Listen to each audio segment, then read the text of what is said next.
I don't like doing podcasts. There's a lot of things I don't do that I have to do now to get the message out there to help people out. And what I mean by capping success, I believe everybody should live their life. So everything that someone says in life, take it with a grain of salt. Take what they give and don't be like, oh, David Goggins said this or whoever said this. No, do not take what I say and do exactly what I say. So for me, what makes me who I am, because my mission is very different than yours or anybody else's, I have to go into a situation knowing, okay, I'm a guy who wants to make people better. For people to get better, I have to continuously get better myself. For me to do that, I can't just say, oh, I have this resume, the resume is there forever, I'm good. I have to cap my success, because for me to help people out, I can't just say I did it once and I'm good. I have to continue to reinvent the wheel of the mind and figure out more and more ways for you to pull. Because if I have a cookie cutter message, it may hit 5 people out of 25. You just failed. My message needs to be in a way where I can hit all 25 people. It needs to be broad enough to where all 25 people may not like the message, but they're getting something from it. And that is evolution. You must continue to evolve.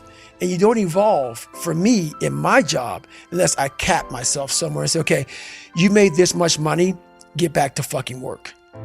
It's time to get back to work. Stop hearing yourself talk. Get off the podcast.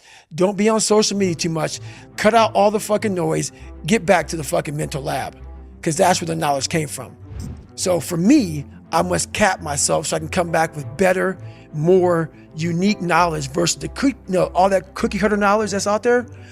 That's why people buy the books I have, because it's not cookie cutter. It's real knowledge.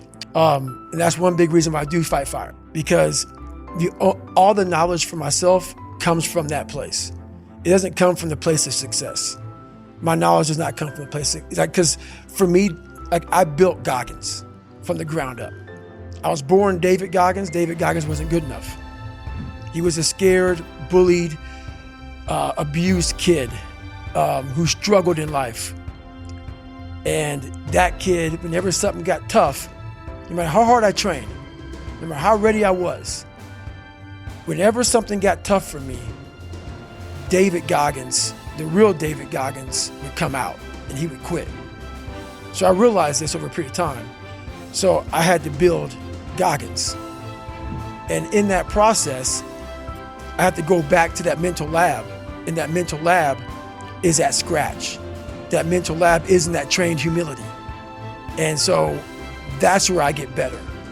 I get better when I'm digging holes in the ground, when I'm waking up early knowing I don't have to do these things. That's where I get better. It's important to stay hungry, but it's important more to stay humble within that hunger.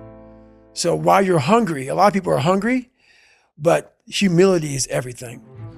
Speaking of getting too soft, did you see that there was a news story that came out recently about the treatment of SEALs during their selection process? Do you see this? Yeah, I saw it. Yeah, they were getting sprayed with tear gas whilst they were on the ground, and they were made to sing happy birthday so that they couldn't hold their breath while it was happening.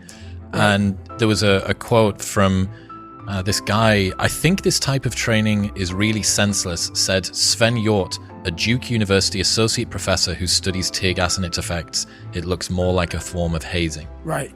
I see all that. Trust me. Like I said, I'm not going to sugarcoat anything. I understand that guy. I understand exactly where you're coming from. That is your personal opinion, and I totally get that. But there's very few people in this world who want to do a job like that. And it takes a different kind of mindset. Is it tear gas appropriate? I don't know. How hard that training is, I don't expect anybody to understand it, but 1%. But the loud voices of this world are the 99% who don't understand exactly what you have to do. That's why when I speak and you don't understand me, it's probably a good thing. Because that probably means I'm in an area of life that you're not in, which is fine. That's why I don't judge people. And this guy right here judging that, unless you've been there and done that, and you really can't speak about it unless you're in those situations that are so hard that it takes a special human being to get through them. I think it's the same kind of feeling that I get when I heard about Elon Musk telling the employees at Twitter, we're going to ask you to work harder than you've ever worked in your life. Yeah. This is a place, Twitter is now a company where people can go if they want to be in the top 0.0001% of hardworking programmers and software developers on the planet. That's right.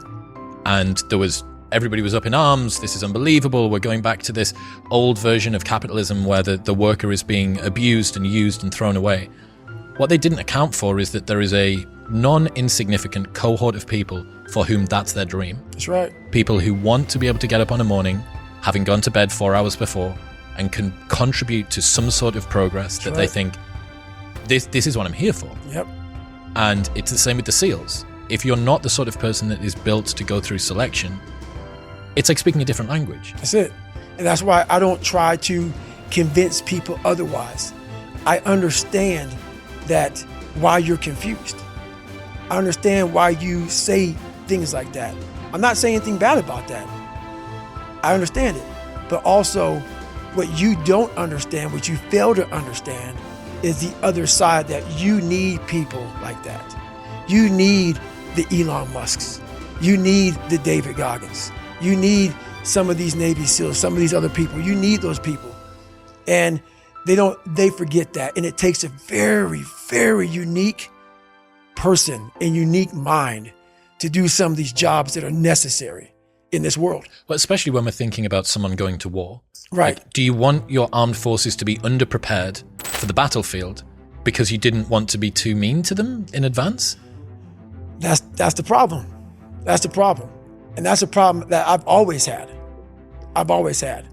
Even some of the most trained people in the world fall back on that. Hardness, mental hardening, mental toughness, it's a perishable skill. One of the other things that you did to stop yourself from getting soft was running the Moab 240. Yep. I hadn't run a 100-mile race in I think it was about 6 years. I had, some heart surgeries. I had maybe some questioning in my mind about, I call it part-time savage. I started kind of going through this. I started getting, a little bit injuries, a little bit of this, a little bit, things that back in the day never slowed me down. So when I got my head out of my ass and realized that, hey, we have more left, we can still push harder, we're not there yet. I realized, talking to a guy named Cameron Haynes, who did this race, 240-mile race. And I go, is this the new level? Is this the new push? So when I decided to do that race, it was in the back of my mind like, man, I've really become an expert at running 100-mile races. So for me, this was the new level, the 200-plus mile race.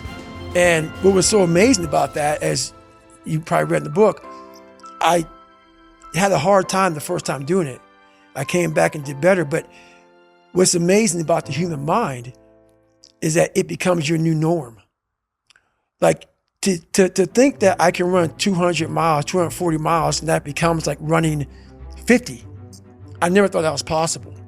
This is why I'm always pushing that limit, because I know that within pushing these limits, there's always more.